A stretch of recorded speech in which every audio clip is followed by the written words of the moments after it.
Latest news updates కోసం ఇప్పుడే download చేసుకోండి మీడియా ఎఫెక్ట్స్ యాప్.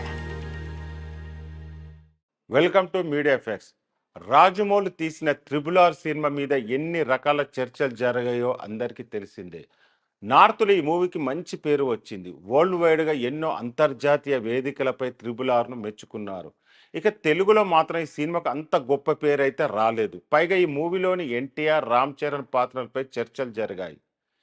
ఇరు హీరోల అభిమానుల మధ్య మంట పెట్టినట్టు అయింది. మా హీరో గొప్ప అంటే మా హీరో గొప్ప అని వాగ్వాదానికి దిగారు అభిమానులు. ఈ వేడి ఇప్పటికీ చల్లారలేదన్న సంగతి తెలిసిందే. మధ్యలో విజేంద్ర ప్రసాద్ అయితే ఏకంగా రామ్ చరణ్ మెయిన్ హీరో అన్నట్టుగా, ఎన్టీఆర్ సైడ్ క్యారెక్టర్ అన్నట్టుగా కామెంట్ చేశాడు.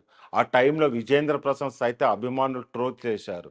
ఇక ఇప్పుడు కెమెరామెన్ సెంథిల్ కుమార్ అయితే ఏకంగా క్లైమాక్స్ కన్నా ఇంటర్వెల్ సీన్, ఎన్టీఆర్ అలా యానిమల్స్ మధ్య నుంచి వచ్చే సీన్ సినిమాకు హైలైట్ అన్నట్టు చెప్పుకొచ్చాడు. ఎన్టీఆర్ మీద ఫస్ట్ చేజింగ్ సీన్ అడవుల్లో ప్లాన్ చేశారంట. పరిగెత్తే సీన్ షూట్ చేయాలని అనుకున్నారంట. ఎన్టీఆర్ యాక్షన్ అని చెప్పడంతో అలా పరిగెత్తేశాడట. ఆ స్పీడును అందుకోలేకపోయారంట. ఇలా ఎలా పరిగెత్తారని అడిగితే తను నేషనల్ లెవెల్లో అథ్లెట్ అని చెప్పుకొచ్చాడంట. ఇలా ఎన్టీఆర్ స్పీడ్ను అందుకోవడం చాలా కష్టంగా మారిందన్నాడు సెంథిల్. మా తెలుగు ప్రజలు వాళ్ళు ఎన్టీఆర్ను టైగర్ అని పిలుస్తూ ఉంటారు. RRR క్లైమాక్స్ కంటే ఇంటర్వ్యూలో ఎన్టీఆర్ ఎంట్రన్స్ హైలైట్గా ఉంటుందని సెంథిల్ చెప్పిన మాటలతో మళ్ళీ ఫ్యాన్స్ వార్ మొదలైంది.